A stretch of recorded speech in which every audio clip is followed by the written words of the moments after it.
नमस्कार दोस्तों, आइए आज हम जयशंकर प्रसाद द्वारा रचित आशा सर के बारे में चर्चा करेंगे।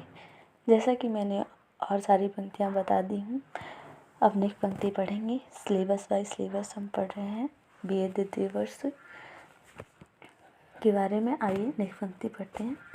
देखा मनु ने वह अतिरंजित विजन विश्व का नव एकांत, जैसे कोलाहल सोया हो हिम शीतल जड़ता सासांत। तो आइए संदर्भ के बारे में चर्चा कर लेते हैं। प्रस्तुत पंक्ति में कामायनी के आशा सर्ग द्वितीय सर्ग से लिया गया है, जिसके रचयिता जयशंकर प्रसाद जी हैं। आइए प्रसंग के बारे में चर्चा कर लेते हैं। तो इस पंक्ति में जयशंकर प्रसाद जी प्रकृति के परिवर्तित वातावरण को देखने से मनु के हृदय पर हुई प्रतिक्रिया के बारे में वर्णन करते हैं। आइए व्याख्या के बारे में जानते हैं। देखा मनु ने वह अतिरंजित विजन विश्व का नव एकांत, जैसे कोलाहल सोया हो हिम शीतल जड़ता सासांत। तो देखा मनु ने वह अतिरंजित विजन विश्व का एकांत में दृष्टि डाली, तो सुनसान क्षेत्र में दृष्टि डाली। एकांत मतलब सुनसान क्षेत्र में दृष्टि डाली। तो यहाँ पे जयशंकर प्रसाद जी कह रहे हैं कि मनु ने प्रलय का उपद्रव शांत होने के पश्चात शरदृतु के आगमन के अति रमणीय अधिक ही सुंदर निर्जन संसार के उस नवोदित एक सुनसान क्षेत्र में दृष्टि डाली। नेक्स्ट लाइन, जैसे कोलाहल सोया हो हिम शीतल जड़ता सासांत। उन्हें लगा कि वह संसार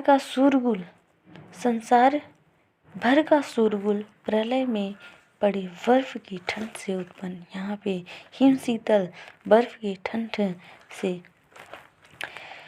उत्पन्न जड़ता या निष्क्रियता, यहाँ पे जड़ता साश्रांत, जड़ता या निष्क्रियता की भांति थक कर सो गया। कोलाहल सोया हूँ मतलब सो गया हूँ। तात्पर्य यह है कि वातावरण बहुत ही सुहावना था, जो प्रलय का उस भीषण घटना के पश्चात और भी सुंदर लग रहा था। निर्जन होने के कारण वह सर्वथा निर्वता थी। इस पंक्ति में उत्प्रेक्षा और उपमा अलंकार का वर्णन किया गया है या प्रयोग किया गया। आइए नेक्स्ट पंक्ति पढ़ते हैं। इंद्र नीलमणि महाचषक था सूम रहित उल्टा लटका, आज पवन मृदु सांस ले रहा जैसे बीत गया खटका। तो आइए संदर्भ के बारे में जान लेते हैं। जैसा कि मैंने नेक्स्ट पंक्ति में अभी बताया, वही सेम संदर्भ आपको लिखना है। फिर भी मैं आपको फिर एक बार डिवाइस के लिए बता देती हूँ। प्रस्तुत पंक्ति में कामायनी के आशा सर्ग से लिया गया है, जिसके रचयिता जयशंकर प्रसाद जी हैं। प्रसंग यहाँ कवि प्रलय के बाद निर्मल आकाश और वायु का वर्णन किया है कवि ने प्रसंग के बारे में। आइए व्याख्या के बारे में चर्चा कर लेते हैं।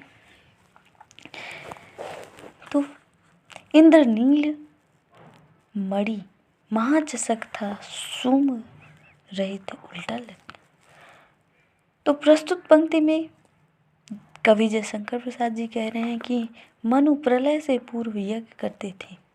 इंद्र नीलमणि महाचषक यज्ञ करते थे और उस अवसर पर ऋत्विजों के सहित सोम रस का पान करते थे। सोम रहित उल्टा लटका, सोम रस का पान करते थे। सोम रस सोमलता का रस होता है। नेक्स्ट लाइन, आज पवन मृदु सांस ले रहा जैसे बीत गया।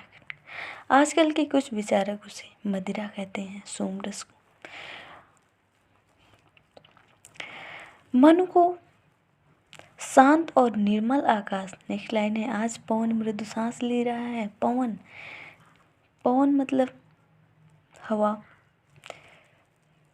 मृदु मतलब निर्मल, आकाश सोमरस से खाली, नीलम की चौड़ी कटोरे के समान लग रहा था। क्षितिज के कोण उस कटोरे के किनारे समझ लिए गए थे। तो यहाँ पे विशेषताएं देखते हैं। तो इसमें जैसे कि रूपक, अतिशयोक्ति, उत्प्रेक्षा आदि अलंकार का प्रयोग किया गया। वीडियो समाप्त होता है। जय हिंद, जय भारत।